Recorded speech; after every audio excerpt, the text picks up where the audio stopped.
Welcome to হৃদয় বাগেরহাট। আপনার কি মাজার ভিতর কটকটায়, এই হাঁটুতে গিরাই ব্যথা, বুকের ভিতর কাঁপনি, সব ঠিক হয়ে যাবে খালি 10 আনি এলজেডির মোড়েতে।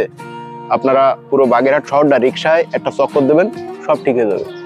বাগেরহাটের রাস্তা কিছু বলার নেই, জাস্ট কিছু বলার নেই। 16-17 বছর ধরে একবার একটা ভিডিও বানাইলাম, পরের দিন 13-14 জন যে হাজির, হৃদয় বাগেরহাটের অ্যাডমিনটা খোঁজাখুঁজি শুরু হয়ে গেছে। কেন? বাগেরহাটের রাস্তাঘাট নিয়ে কথা কইছি, যে টাইটেলে দিয়েছিলাম বাগেরহাট গর্ভবতী মহিলাদের জন্য এখন মরণ ফাঁদ। আর সেই রাস্তা এখনো সেরকম পড়ে আছে, কেউ দেখার নাই। কে করবে এই রাস্তা? আসলে কে করবে বাগেরহাটের এই রাস্তাঘাট? কে করবে? যারা এলজিডির দায়িত্বে আছেন বা সড়ক বিভাগের দায়িত্বে আছেন, তাদেরকে বিনীতভাবে অনুরোধ করতেছি, আপনারা এই রাস্তাঘাট যদি ঠিক না করেন, আন্দোলনের পরে কোনো কিছু নাই। আমরা বাগেরহাটের মানুষ তীব্র আন্দোলন গড়ে তুলবো এই রাস্তাঘাটের জন্য। ভিডিওটি সবাই শেয়ার করে দিবেন। যারা নতুন দেখছেন, হৃদয় বাগেরহাট পেজটি ফলো দিয়ে সাথে থাকবেন। চলুন আজ দেখি রাস্তাঘাট।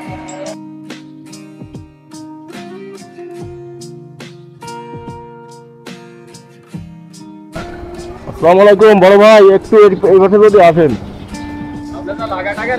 এই পাশে আসেন। কেমন না? আপনি তো ভাইরাল হতে যাচ্ছেন, ভাইরাল করে দিলি তার সমস্যা নেই, আছে নাকি? আছেন কেমন? তাই কোন ভালো আছেন? আপনারা বাগেরহাটের অ্যাডভোকেট মানুষ, এই রাস্তাঘাটের যে অবস্থা, এ নিয়ে আপনারা যদি কোনো কথা না বলেন, তাহলে আমরা বললে কোনো লাভ হবে কোন? আমাদের কথা বলবো না কার কাছে? এই রাস্তাটা হচ্ছে যে লোকাল গভর্নমেন্টের আন্ডারে। Local government? সব অফিস কোন জায়গায়? এলজিডির আন্ডারে না? এটা এলজিডির আন্ডারে? এটা এলজিডি রাস্তা না এটা? শুধু এটা না, বাগেরহাটের প্রায় 80% রাস্তাই এরকম নষ্ট। এতদিন তো এই 15-16 বছর বলার সুযোগ ছিল না। এখন যদি এলজিডির যারা দায়িত্বরত কর্মকর্তারা আছে, তারা যদি বলে যে আমাকে করতে দি নেই, তাও কিছু বলার নেই। কিন্তু এখনো যদি এই চাল তামাশা করে, তাহলে শেয়ার সাইডে দিক। এখন এটা মনে করেন যে সরকারের 3টা বিভাগের মধ্যে একটা বড় বিভাগ হচ্ছে নির্বাহী বিভাগ।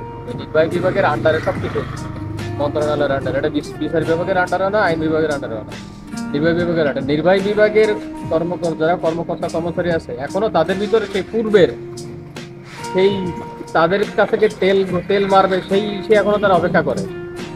এখনো তারা সেই মানে উপরি পাওনার আশা করে, এবং সেটা বরাবর চলতেছেও। এখনো সবকিছু বজায় আছে। যাই হোক, ভয়ঙ্কর আমরা বাগেরহাটবাসী আমাকে রোড নিয়ে, আমাকে এই বাগেরহাটের প্রতিটা রোড খারাপ, এই নিয়ে আমরা দরকার হয় তীব্র আন্দোলন করব। আমাকে এই রাস্তা 1 মাসের ভিতরে এই রাস্তাঘাট সব, এটা কত ধরনের, কত বড় একটা স্বাস্থ্য ঝুঁকি, সেটা সরকারের বোধগম্য হওয়া উচিত।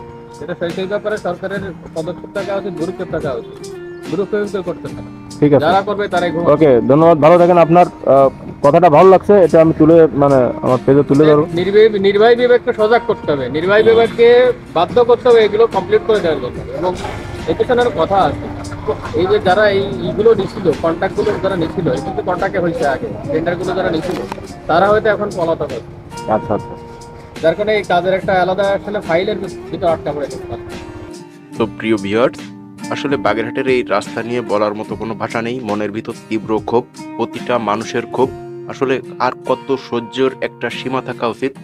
প্রায় দীর্ঘ 17-18 বছর ধরে রাস্তার এই অবস্থা। বাগেরহাটের প্রতিটা এলাকার, মানে শহরের ভিতর প্রতিটা এলাকার, ওদিকে বাগেরহাট হাইওয়ে রাস্তায় 3টা ওভারব্রিজ বানায় রাখছে, 4টা ওভারব্রিজ, যা কোনো কাজে আসে না।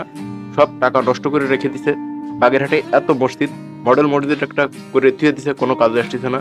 তো যাই হোক, মসজিদ নিয়ে কোনো আপত্তি নাই, কিন্তু কথা হচ্ছে আমরা তো সরকারের কাছে খাদ্যি পত্তি এগুলো চাই না। আমরা চাই আমাকে বাগেরহাটের রাস্তাঘাটটা সচল থাকুক, আমরা যাতে সুন্দরভাবে সদর হাসপাতাল পর্যন্ত যাইতে পারি, অথবা বাগেরহাটের প্রতিটা মানে জায়গায় সুন্দরভাবে যাইতে পারি, যাতে আমাদের শারীরিক কোনো ক্ষতি না হয়। তা ভিডিওটা সবাই বেশি বেশি করে শেয়ার করে দিবেন। ধন্যবাদ সবাইকে।